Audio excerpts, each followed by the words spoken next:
Kalian yang baru mulai ataupun pengguna lama jam tangan, apakah kalian tahu bagian-bagian ini? Halo sahabat PGJ Watches, kembali lagi bersama saya Spinky Wijaya Kusuma. Di video kali ini kita akan membahas sesuatu yang sering dianggap sepele tapi sebenarnya sangat penting dalam dunia horologi, yaitu anatomi jam tangan.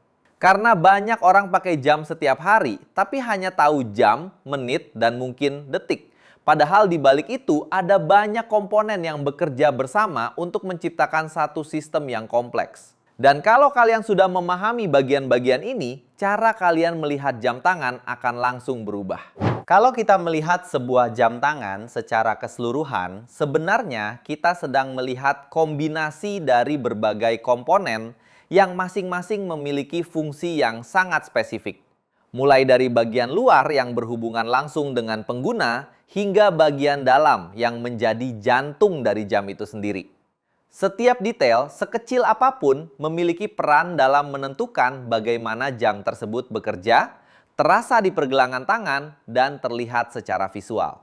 Untuk mempermudah, kita akan mulai dari bagian paling luar terlebih dahulu, lalu perlahan masuk ke bagian dalam. Kita mulai dari bagian yang paling sering kita lihat, yaitu dial atau wajah jam. Dial adalah background utama tempat semua informasi ditampilkan. Di atas dial, kita menemukan hands atau jarum jam, yang terdiri dari jarum jam, menit, dan detik.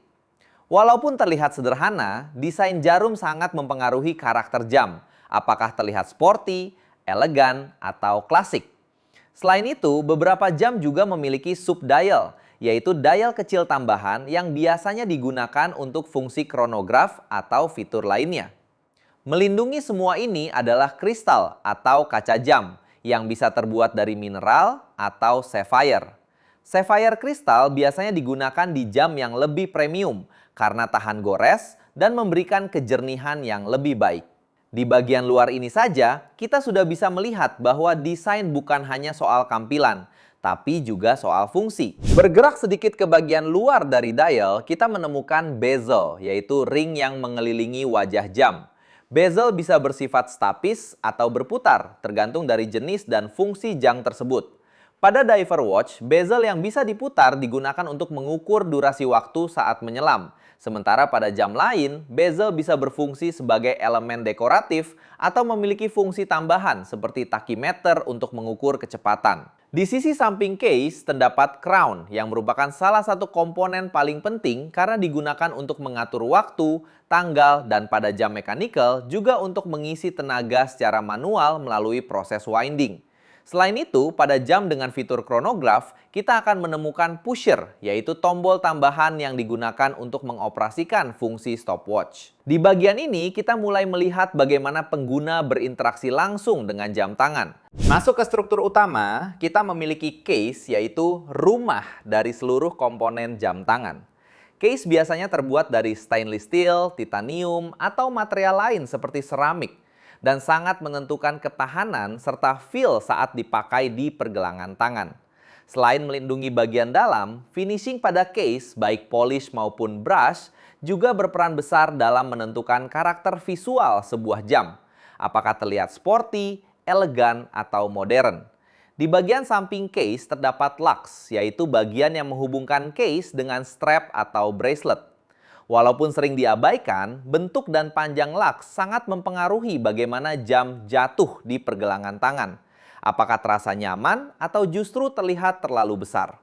Di bagian belakang, kita menemukan case back yang bisa berupa solid atau transparan.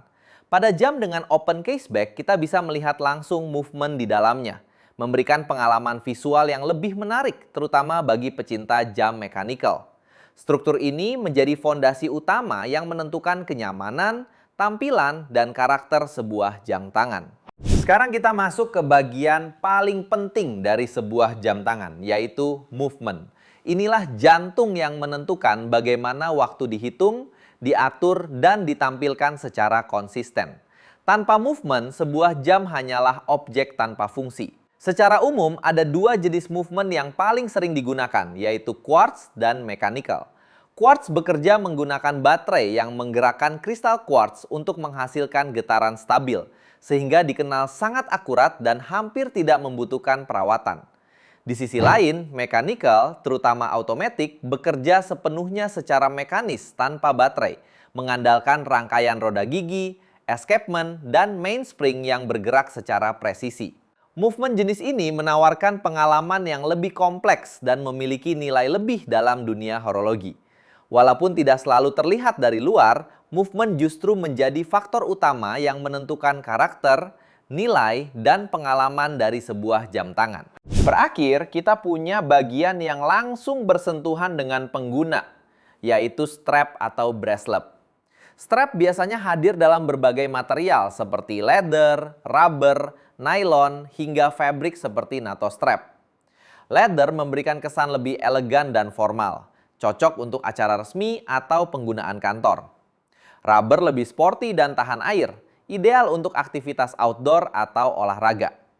Sementara nylon atau NATO strap menawarkan kesan kasual, ringan, dan nyaman untuk penggunaan sehari-hari. Di sisi lain, bracelet umumnya terbuat dari stainless steel, namun ada juga yang menggunakan titanium untuk bobot lebih ringan, atau bahkan seramik untuk tampilan yang lebih modern dan tahan gores. Bracelet memberikan kesan lebih solid, premium, dan versatile untuk berbagai kondisi.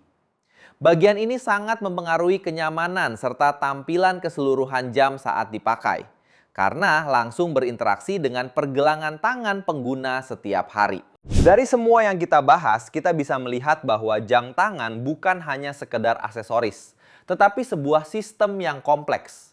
Setiap bagian memiliki fungsi dan peran yang saling terhubung. Inilah yang membuat dunia horologi begitu menarik. Semakin kita memahami detailnya, semakin kita menghargai apa yang kita pakai di pergelangan tangan setiap hari. Memahami anatomi jam tangan bukan hanya membuat kita terlihat lebih paham, tetapi juga membantu kita dalam memilih jam yang tepat. Kita jadi tahu apa yang harus diperhatikan, apa yang penting, dan apa yang hanya sekedar tambahan. Karena pada akhirnya, jam yang baik bukan hanya soal brand atau harga, tetapi bagaimana semua bagian itu bekerja bersama secara harmonis. Dari semua bagian tadi, bagian mana yang baru kalian tahu? Tulis di kolom komentar. Dan buat kalian yang suka konten video seputar jam tangan mewah dan menarik lainnya, jangan lupa like, subscribe, dan nyalakan notifikasinya agar kalian tidak ketinggalan konten lainnya. Dan kita bertemu lagi di video berikutnya. See you, bye-bye!